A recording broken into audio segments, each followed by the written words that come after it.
Doing good. And I always like to start off by explaining what the franchise show is all about. Um, and yes, it's about franchising. But what we try and do is take a topic each week and have a guest who enjoys talking about the topic and see how that applies to franchisees, to franchisors, and to everybody within the franchise world.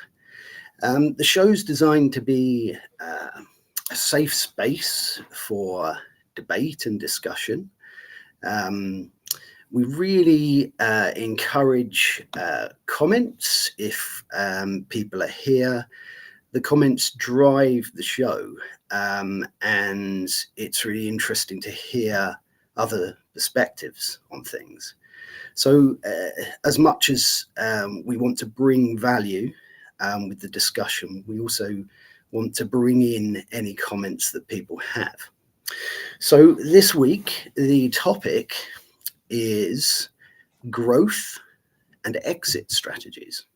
And my goodness, that's an important topic because it doesn't matter whether you're in a franchise business or whether you are in any business.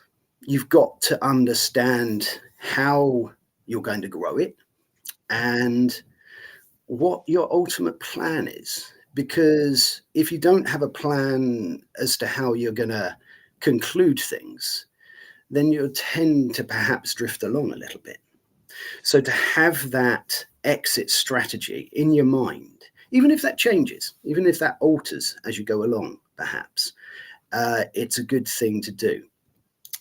So without further ado, I'd like to introduce, and some of you may already know Damon, but I'd like to introduce to you Damon Pistulka.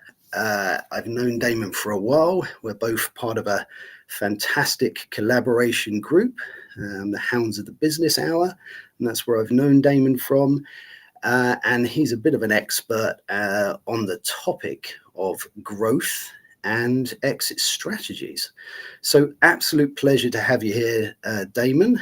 And perhaps you could start by introducing yourself a bit more and giving your initial take on growth and exit strategies. Well, thanks, Harvey, for having me here today. It's, growth and exit strategies. I really got into this, what I'm doing now as an extension of what I did earlier in my career for other business owners, in primarily investment business owners, either people that knew that they were going to buy, build, and sell, or people that were going to be they bought it as an investment and wanted to grow the value and sell it. And they weren't individuals. It was more groups like private equity.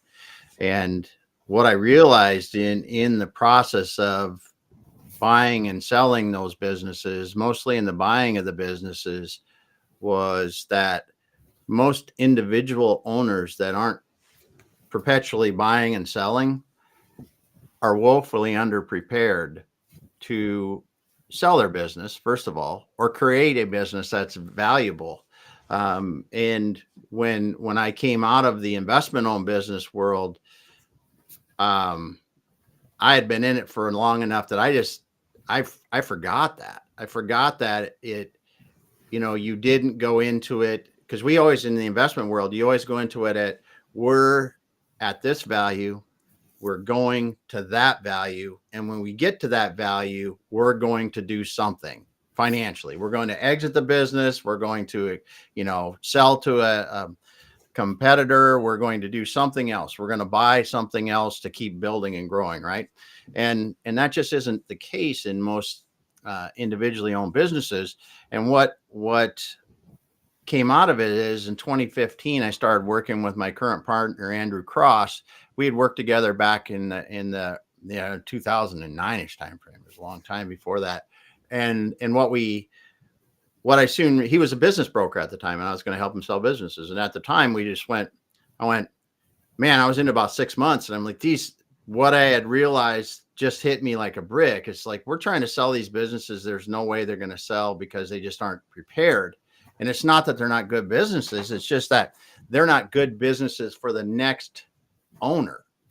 And that's what we really have to concentrate on when we're talking about growth and exit strategies, because when you look at your business today, if you're a long-term entrepreneur that owns a business, your desires and needs are much different than your next owner. That next owner wants to see that business growth increase. They want to see new opportunities created through that enterprise, and they want to see themselves building value just like you did. Like in a franchise, you go in it, you invest, and then over time you build your value. Well, they want to be able to do that themselves after they buy it. So you really, as an owner, to prepare, you have to get your growth strategy in line with that. And if it's not, it really hoses your exit strategy, because I've seen very profitable, and I can pull up a half a dozen examples from our past where you can have highly profitable businesses that will not sell because they've been flat growth forever.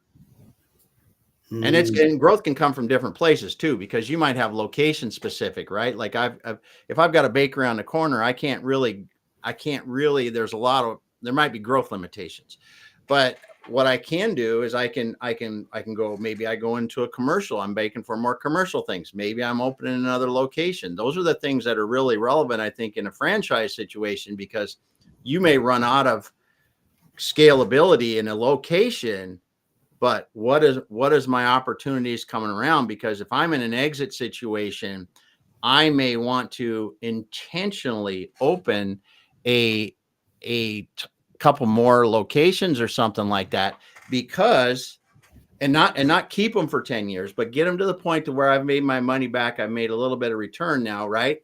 But so that someone else can continue growing those out and see their future growing with that. It's just really you as the current business owner, if you're not positioning your business to be well run and have that growth factor far beyond you, you're diminishing your ability to exit like you want. Yeah, I think you've made some absolutely fantastic points. And to be fair, I've written a lot of things down there. It's not just the audience that gets value from this. And talking of our wonderful audience, I'd just like to recognize a few people that are here today before we continue our conversation. So we've got Simon Wise. He's a regular contributor on the show. Nice. He's been a guest on the show. Simon. Fantastic chap. And all things franchise recruitment. So if you need some top level staff, Simon's your man. We've got Tim Morris here as well. Great to have you here, Tim. Tim's going to be a guest on the show coming up or early next year, I believe. We've got Dennis here as well. Dennis, lovely chap, great business person. Know him from the Hour of Empower. And he is a wordsmith and loves to do a rhyme. So we may have a little rhyme from Dennis. There we go. In fact, there we go. Happy to be here and here. Very good. We've got Sia as well. Well, Damon, you obviously know Sia, yeah. As do I.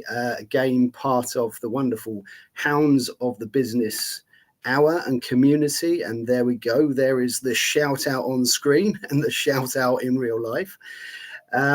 We've got Malcolm here. Oh, that's great that Malcolm's here. Thanks so much for joining us, Michael. Really pleased you're here. Really hope you get some good value from it. Really looking forward to hearing your thoughts on growth and exit strategies in the franchise world. So Sears got an interesting point here. So franchises are such a fascinating concept. I know many corporate friends are looking at their next steps. Yeah, I mean, when we talk about growth, franchising is one area that you can grow your business. And someone said to me the other day that it's a way you can fund the growth of your business. Yeah. To look at it as an entrepreneur, and you're looking at that next site, or you're looking at how do I grow my business when I'm not flushed with capital? Well, franchising can be a fantastic route for growth if you get things right. You know, and I'll touch on, when we've gone through the comments, I'll touch on a few of the things that you've said there, Damon, because you made some really good points. We've got here greetings from the franchise marketing and commercial community. Great to have you here. We've got Jamie Robertson. Great to have you here, Jamie. Know Jamie very well. He's a good chap. Great to have him here. And he's put there, great topic, just in case I come up as LinkedIn user, and he has. So you can change that in your settings. If you change it in your settings to be that's something about to allow Google and other places to search, it would quit doing that. So, exactly. Very quickly, I mean, my goodness, we've got a great turnout today. I'm sure it's you. It's because you're here, Damon. So we've got Rob here. Oh, hi from the Canaries. Well, nice, exotic Canary Islands. So yeah, I wish he was there. We've got Craig Brown here. Great to have you here as well, Craig. Hope you're doing okay and your family's well. I know you're going through a few things, so hope everything is good with you. We've got Liam here. Excellent to have you here, Liam. I know we've been in contact. Hopefully you'll be a guest, and brilliant to have somebody from the financial community having some insight. And who else have we got? We've got Mara. Mara is a fantastic lady.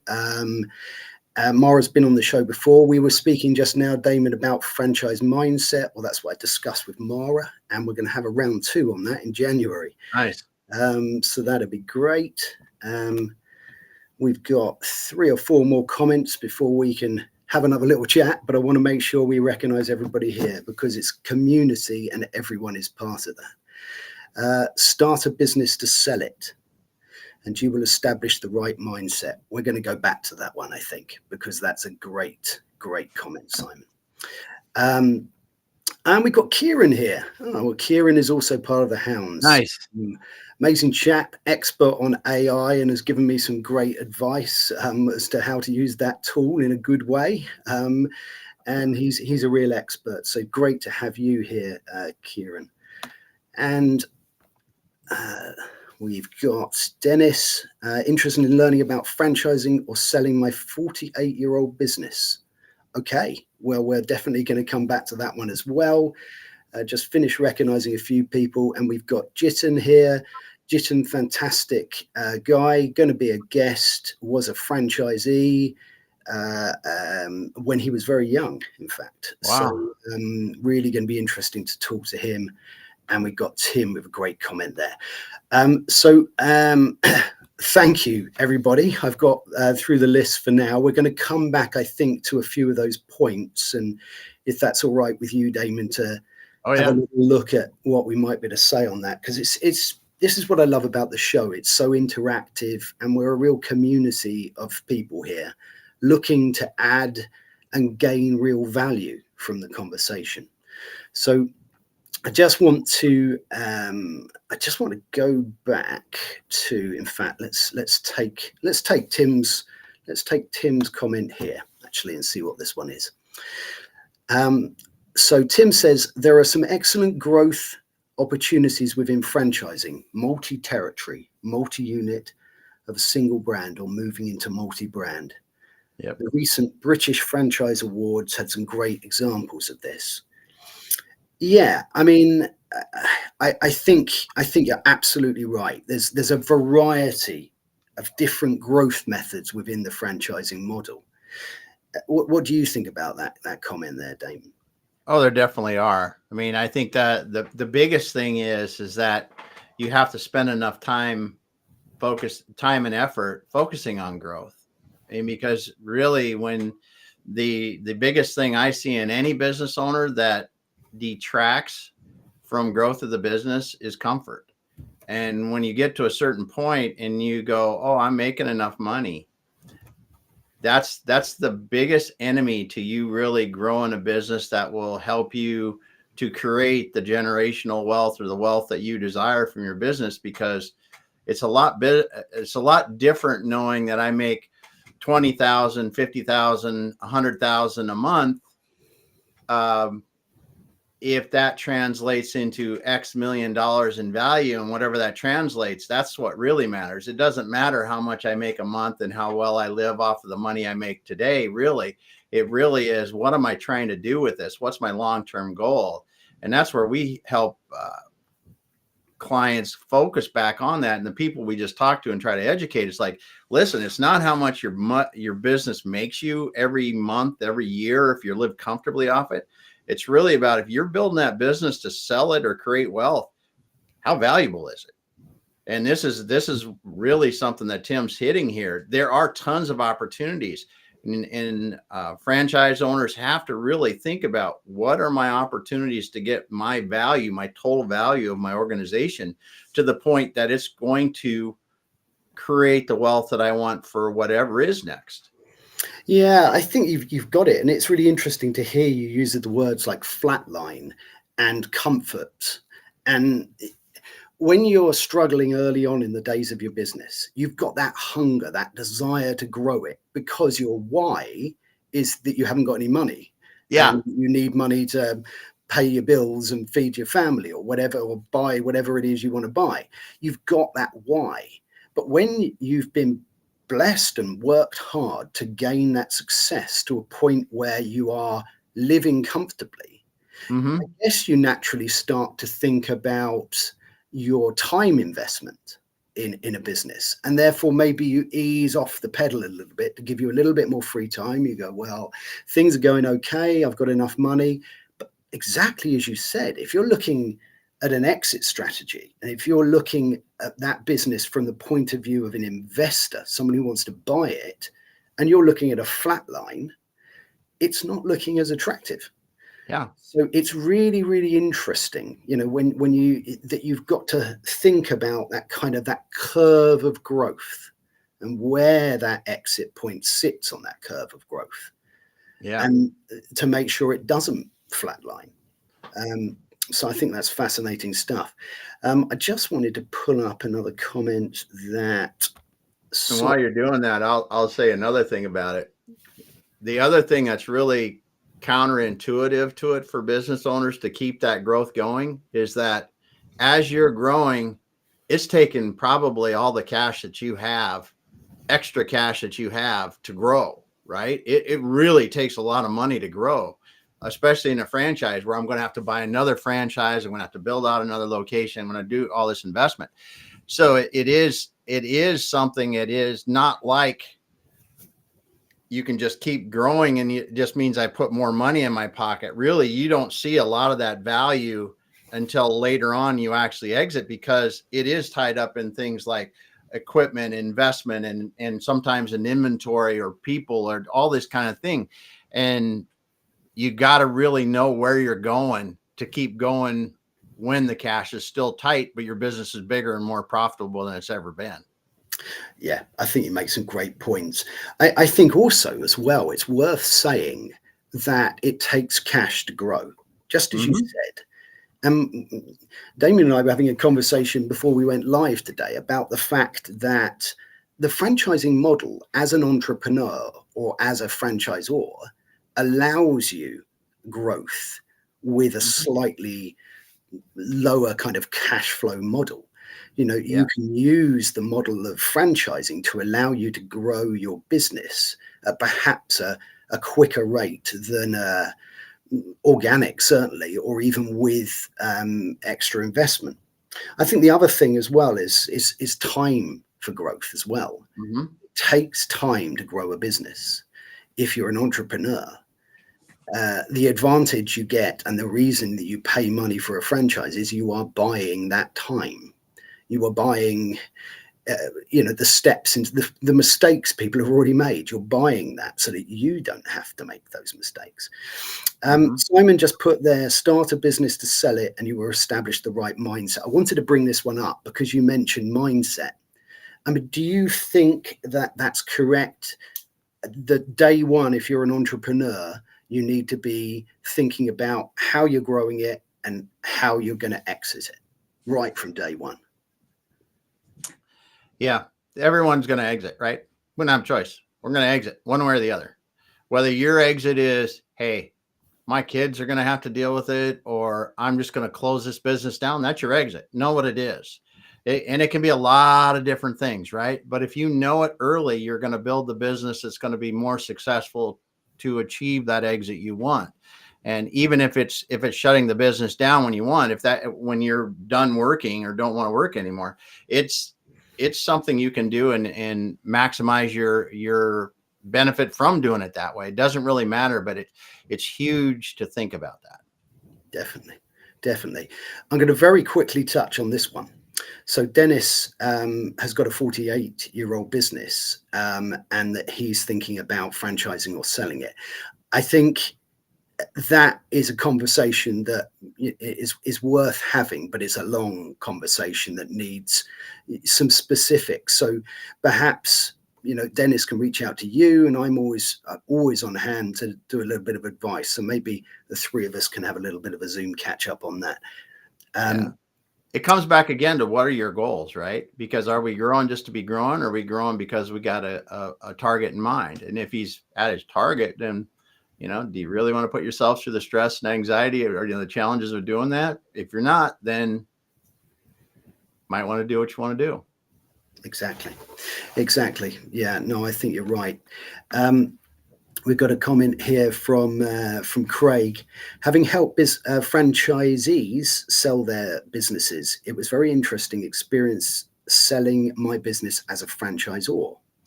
There are certainly a number of routes to explore, so always interested to hear others' exit strategies.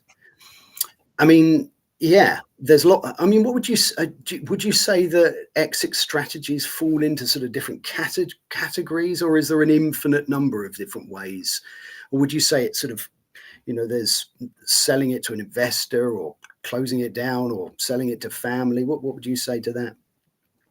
Well, I think you've got to, franchisees have, obviously, there's some franchises that control the sale of the businesses. And this is one of the things that I think you need to look at if you're going to become a franchisee is how do businesses in this franchise exit?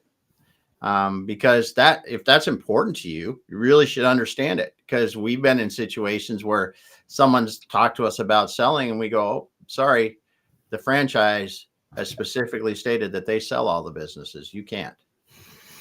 Yeah. And it allows them, I understand franchises want to do it. They want to control who owns it, and then, and the process and everything like that. But I've also seen how what are franchise companies set up to do? They're set up to grow, while selling an existing business may be secondary to their overall growth thing. So that's one of the things I've seen from the outside perspective, but there are a lot of things to consider, because you can, build it up big enough that an investor would want to buy, or another large franchisee would want to buy a cluster of locations or something like that. We see that being a very valuable way to build an exit.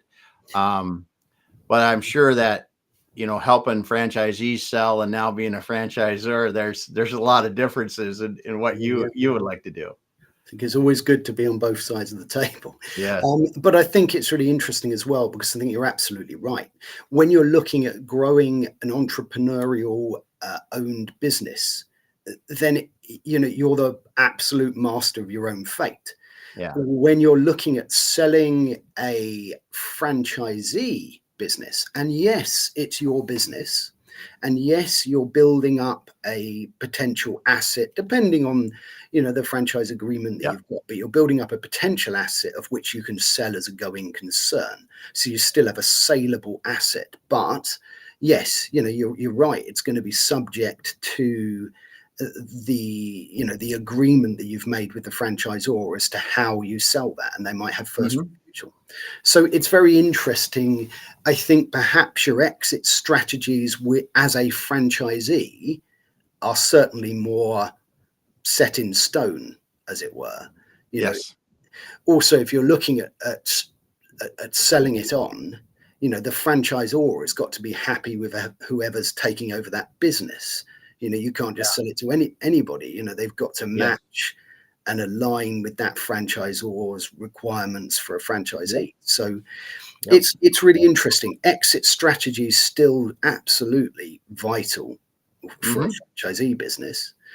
What I think you need to be more concerned about and more careful with your exit strategy, even in a franchise, because you need to understand all those situations, and making it attractive for that next person may have some nuances that you really need to take care of that might not be in a totally entrepreneurial business. Yeah, you're absolutely right. It's worth just making sure you check out that documentation really well. How it goes, what the process looks like, and then for the next person coming in, understand what that means, because you don't want to waste your time with someone that's not going to get through the process to be approved. And, that's going to, as we've seen a number of years ago, go through the whole process of approval and training, and then to be able to buy the franchise. There's a lot with that. Yeah, I think, some good advice there is check your FDD, your franchise disclosure document, and see what's in it, see how that sets out that part of the procedure. Just before we go on, there's a few other people that it'd be great to recognize that are here. So we've got Ed Purnell here. Ed is a great guy. He's been on the show as well. He does his own franchise show called Disenfranchise. It's a podcast. You need to check that out. He's a real industry expert, and it's a pleasure to be connected, and fantastic that you're here. So just having a quick look at what Ed said here. How many franchisors do you know that speak to their prospects about exit strategies? I think that's an absolutely superb question, because as a franchisor, you're interested in recruiting for new franchisees. You're interested in aligning with them to make sure that their experience of onboarding and running their franchise is good. But the whole subject of when they conclude things, I don't think it is talked about as much as it should. And it absolutely should be. I think, as a franchisor, it should be part. I talk to people about what is their dream, what's what they are thinking of when they're starting their business, and we do touch on it, but it's certainly not something that I think is widely spoken about. What do you think about that? I mean, I think it's absolutely imperative to talk about it. I agree with you 100% on don't talk about it nearly enough, and if they did, how powerful would it be as a franchisor to say that, listen, our franchisees typically can create this much value from each location when they exit? Yes. I mean, just something like that, something that simple that says every one of our franchisees averages, a return on their investment of blah, blah, blah percent upon their exit after 10 years of operation or something. When you look at it like that and go, this is what happens, and they're the numbers based on what they do and knowing what's happening, because they see all the sales and the amounts and everything. I think that would be tremendously powerful, because me coming in as a potential franchisee, what am I trying to do? I'm trying to generate money, wealth, whatever you want to call it, by buying that. Yeah. And if you got that as part of, this is what we do, and here is our process, because we talked about process, and this is how we make it the best for everyone, I think that's a significant advantage for you in a sea of different options. I think you're absolutely right. And I think you've both the question there from Ed and what you've said has touched on a really important point, because return on investment is always something that is discussed, right? That's definitely discussed. But the return on investment point, if you're talking about that in terms of time, you're talking about a return on investment of 18 months, 2 years, 3 years, whatever it might be, right? It's talked about often as to where that point where your investment is returned. But absolutely, what an interesting concept to then talk about different exit points as to what not your return on investment. You're now going beyond what that is. And I think that is a great question, Ed, and something that franchisors and franchisees should talk about more.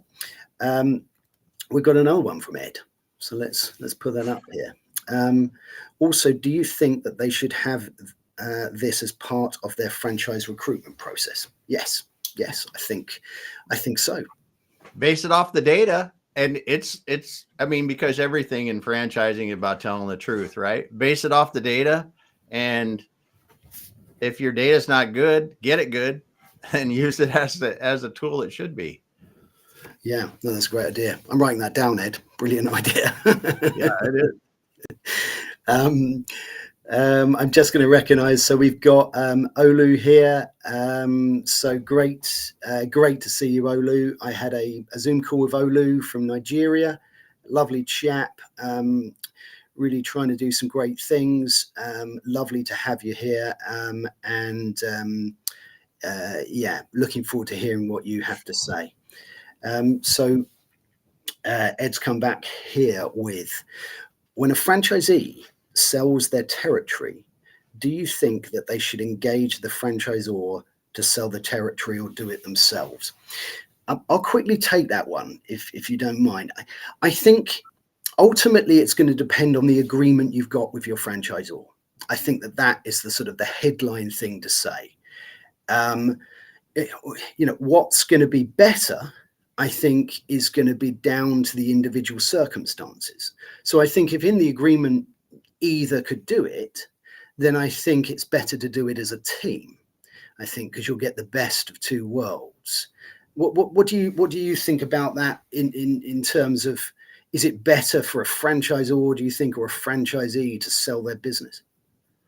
Well, I think, first of all, like you said, in some agreements, you don't have a choice. In some franchises, you don't have a choice. They sell them, and that's the way it is. But when you do have the choice, I think it's a great option for you, because as a franchisee, you're trying to get the best buyers possible. And if the franchise has people interested in your territory or other franchise owners around your territory that you could go to that could potentially take over those franchise locations, it's a win for both, right? Because if they're helping one of their current franchise owners increase their coverage or value of their organization, that's going to help them.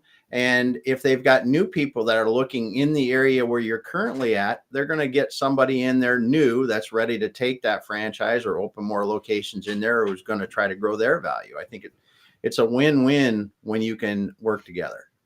Yeah, I think you're absolutely right. I mean, a franchisor, I mean, we often get asked, are any franchisees going to be selling their existing business? I think that there is one advantage. If you're a new franchisee and you're buying an existing franchisee's business, because you're going to have the figures. So you're going to understand a little bit more as to what the potential for success in that location is, because somebody has already done it. So yeah, I think it's a really interesting question. Just very quickly, we'll go to a few more comments here, recognize a few people. So Ulu's saying hello to Ashif. I haven't seen Ashif's comments yet, but Ashif is a great guy. Good to have him here. Dennis has come back with lovely rhyme, I'm sure. Agree, it takes cash not to crash. And it's a good rhyme and a good point as well. Cash flow, especially at the outset, at the early stages, is really vital. And, it's often talked about as part of that investment, that early stage investment, to have that working capital. But, it's important all the way along. And it's important when you sell too. Working, I tell you, this is one of the things that most business owners that are selling their business don't understand is, if you minimize the working capital that you need in your business by just watching things, and making sure you're minimizing the working capital, it increases your net proceeds at the end of a sale, because most businesses are sold, at least in the US, with a certain amount of working capital included that rolls forward to the business. And that is That can be substantial. I mean, you know, in a lot of businesses, it's $100,000 or more pretty easily, or several $100,000 in situations. And this working capital is something that is often not even considered until you're getting closer down the path of selling a business. And then you go, okay, so I thought I was going to be able to get this much, but I have to leave that much in the business. So I'm really not getting that much. It just reduces from the price that you're going to get for it. So you might be getting $1 million. And if your working capital is 150,000, now I get 850. I mean, it's dollar for dollar exchange. Mm-hmm. And that's really interesting. I personally never thought of it in that way, that when you're selling a business, you sell it with some working capital. So it doesn't start again with that working capital problem. Because the other option is whoever's coming in to buy it has to obtain that working capital, and they're going to do it by borrowing it, which is probably going to have, so they're going to then be paying less for the business anyway. So it doesn't matter where it comes from. It has to come from somewhere. It comes from somewhere. So, I mean, if you know, we've had e-commerce companies in the past, and they weren't franchises, but this is a great example. The owners just like to run with a lot of inventory, right? And if you have double the inventory that you need in a business, or you whatever, just because you run it a long time, you build the inventory up and it's double what you need, that's included in your working capital. You have to get that back down to where it's reasonable for that business before you sell it. Otherwise, they're gonna require that much extra money in the business, and it can be a huge number. That's all I'm saying. Yeah, no, I think you're absolutely right. That preparation, you've really got to prep and think ahead. It's like a chess game, isn't it? It is. You've got to think those moves ahead, because if suddenly you decide, I want to sell, and then you go, oh, hang on, I've got all these things that I've got to put right now. Even if you're running a good business, even if you're doing a great job, you've still got to get things, you've got to get a business primed perhaps to be sold.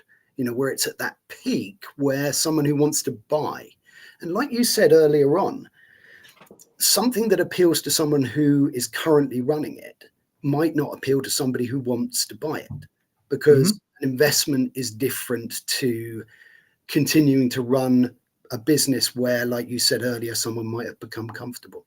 I just wanted to bring up a point here that Jitten's raised.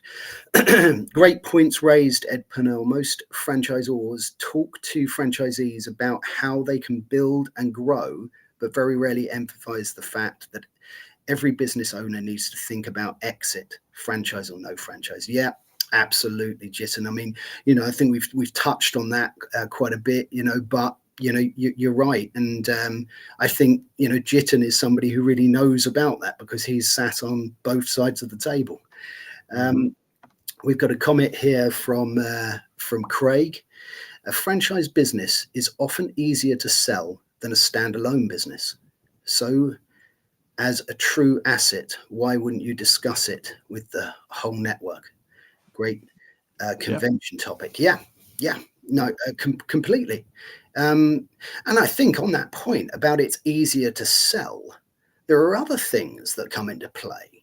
So when you're a potential franchisee looking to negotiate with a landlord, and actually that's going to be a topic on a future show, because I have a property landlord coming on. But Nice.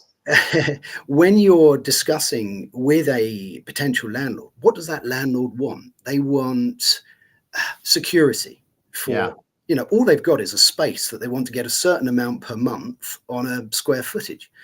And they get better security with a brand behind it than they do an independent.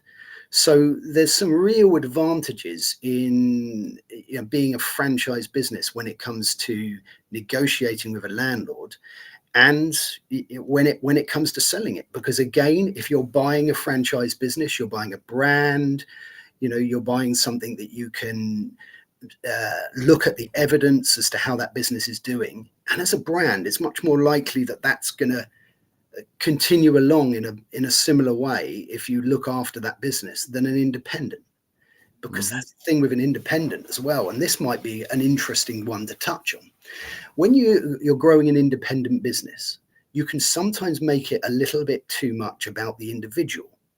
So you can grow your business and it becomes your business and your name's on it and your face is all over it, and it's so much of the business model.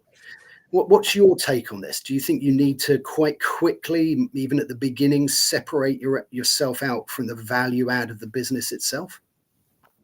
Yeah, the owner involvement in the business and separating yourself is key right from the beginning, as soon as you can. I mean, in the beginning, yes, you're going to be there, but as soon as you can, you get other people in place to be able to continue to operate the business and do the things that they can, so that reduces your dependency, the business dependency on you, because if that is some special skill that you have, it goes with the business when the business is sold, and there's much less value. Those discounts on something like that can be, 50% or more if the owner is involved, but more likely as people will just pass on a business that is dependent on the owner.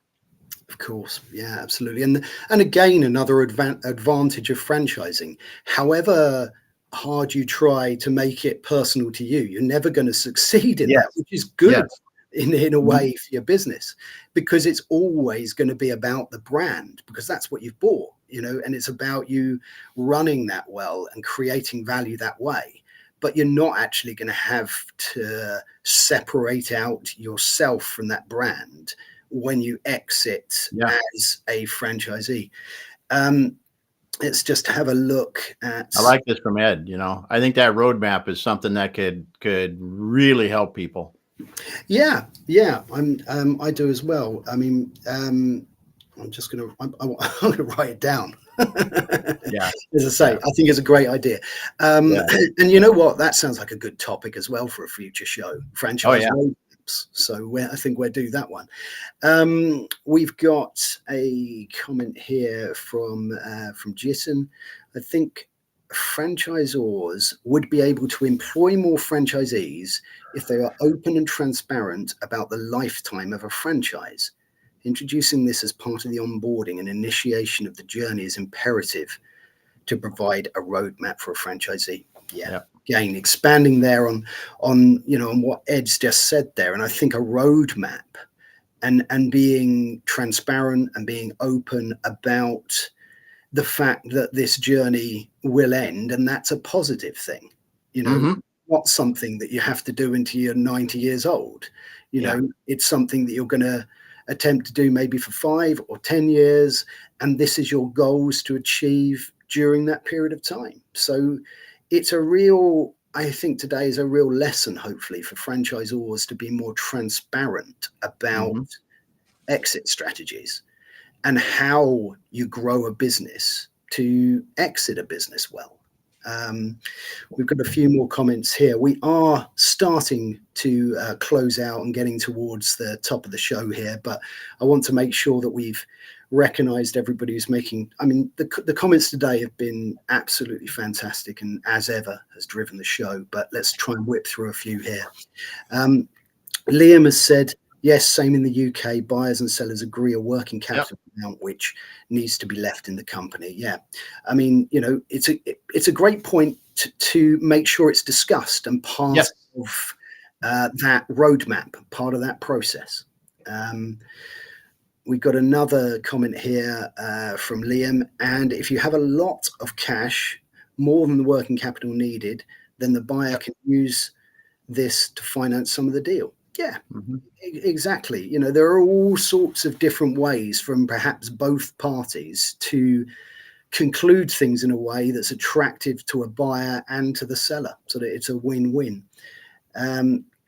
We've got Malcolm has made a comment here. Franchisors need to talk to their franchisees about exit plans and timing, as this will impact on the franchisor's business planning. 100%. If you know that you've got a franchisee that even if you have, let's say, a 15-year agreement with a 5-year break clause, as it's perhaps often put, right? Rather than you thinking in your mind they're going to be with us for 15 or 10 years, it should be perhaps discussed that, do you want a 5-year or a 10-year? What's your thinking in terms of your exit strategy, and really start to make that part of the, sorry, I'm laughing now because Ed's just put stop nicking my ideas, Harvey. So while you're here, Ed, I'm going to put that up here. We're all one big community, Ed. Yep. And Yep. It will all sound different from every person, so don't worry about that. Exactly. Yeah, I'll name drop you, Ed, if that's all right. There you go. We got Joe Caruso here. Joe is a fantastic guy, and he has franchise chats on a Friday. It's an audio show. I'm a regular to this show. Really in-depth conversations, real value brought to the franchise world. I couldn't recommend Joe and Mike's show enough. So please check out on a Friday Joe's show, Franchise Chats, and let's see what Joe's got to say. Franchisors should have a resale process and program in place to ensure the franchise owner delivers an acceptably proved successor franchisee to take over. Absolutely. What a great idea. Not only make it part of the discussion, but make it a positive and active part of the process. That it's not, we should talk about exit strategies here. It's, look, this is the exit strategy that we've got in mind. This is the franchisee that could be taking over, at whatever point that existing franchisee wants to exit. I think that's a great point. We are we've got to the end of the comments, I think, which is great. What I wanted to do briefly before we conclude, Damon, is give you a little bit of an opportunity to reach out to the people here in the audience about the service that you offer, because I'd like people to be able to reach out to you if they need your services, and perhaps you could let people know how they can get in contact with you. Yeah, well, thanks, Harvey. And probably the easiest way to get a hold of me is just look me up on LinkedIn by my name, or under our company, exityourway.com. We're online, obviously.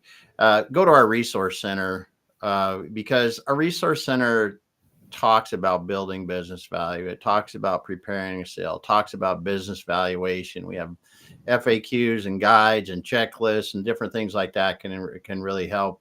And if you see something that you want to talk more about, on my LinkedIn profile, you can schedule a time to talk to me. And what we want to do first and foremost is educate business owners, so they really understand what their options are. And then we'll see where it goes from there. But we really want to make sure that people can make good, informed decisions about their future so that they can grow that business and exit it the way they want. Oh, that's great. Thanks so much for that summary. And we'll make sure that in the show notes that there's access to get in contact with Damon should you wish to. We've got one final comment here from Jitin. It's also important to note that if the franchise is going to be passed on to another family member, there is a legal obligation on the franchisor to onboard the new franchisee. If they didn't make the journey and execution pleasant, how are they providing a good entry for the new franchisee? Yep. I think that's interesting. I mean, we do have to stop soon, but very quickly, in terms of an exit strategy that is a family member, Damon, how does that normally go? Is that a tricky one to embark on? Is that a regular thing you come across? I don't. There's some people I work with that are specialists in it, because there are so many different things that need to be taken into consideration when you're looking at succeeding a business to a family member. And first and foremost, it is the long-term success of the business, because it is generating income that your family is using to support themselves over time, right? Yeah. But yeah, it's a complete different set of challenges, because succeeding is more about making sure that the long-term success of the business is going to be protected with the people you're going to put in charge than anything. Yeah. Yeah, absolutely. That's great and very well said as well. Look, I think that we've come to the end. It's been All an righty. amazing conversation today. I've learned a huge amount, a lot of things that I've stolen off Ed there. It's been really enlightening, and I think when you were talking there, Damon, about adding value, that's what this show is all about. It's about adding value to the franchise community, and without any doubt, yourself and the people in the audience have really added some value today, and it's something that I think that we can go back on. We can produce all sorts of different things from this show that continue to add value. Nice. So I think, the lessons is to think about your growth, to think about that in terms of if you are somebody looking to buy, to make sure that you take professional advice and you speak to experts, and to think about that exit and to think about that right from the beginning. And, if you set yourself up with that plan and you're open and you're transparent, then you're going to have a much happier journey on the way. So that is it for today. I wanted to thank everyone for being here, a wonderful audience, amazing contributions. I wanted to thank you, Damon, for your time. Really, really valuable. Really appreciate it. We will be back as ever next Tuesday, 5:15 GMT and 12:15 EST. So until then, goodbye, everyone, and have an amazing week ahead. Take good care.